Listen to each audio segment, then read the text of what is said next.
Propositions pour le 14e plan quinquennal de la Chine et les objectifs pour 2035 devraient être débattus cette semaine à Beijing.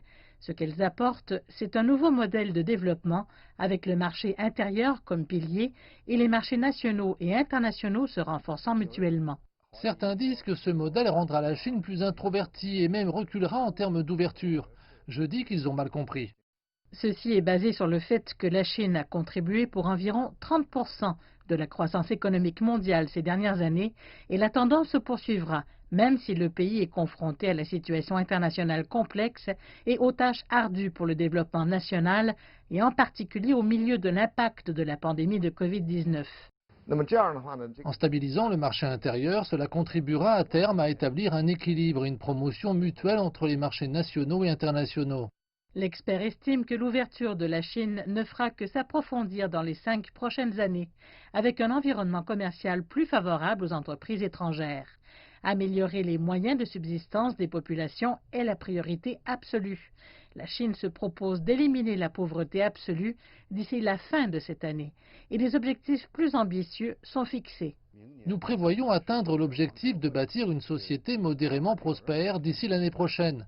Cela ne fait aucun doute, car le revenu par habitant dans le pays a dépassé 10 000 dollars américains. Le prochain plan quinquennal et les objectifs pour 2035 marqueront le début des objectifs pour les 100 prochaines années.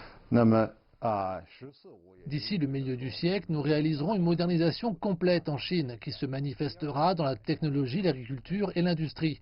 Et nous aurons plus de justice sociale, d'équité et de responsabilité internationale. Un secteur particulier sera scruté avec plus d'attention.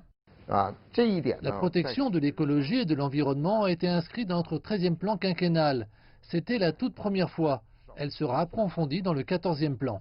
L'expert a déclaré que cela était conforme à l'engagement de la Chine à lutter contre le changement climatique avec d'autres pays et à bâtir une économie verte et circulaire. La Chine effectue une vaste consultation sur le plan au sein de divers cercles, y compris des entreprises à capitaux étrangers. Il s'agit de rendre le prochain plan quinquennal plus précis et de résoudre davantage de problèmes dans une plus large gamme.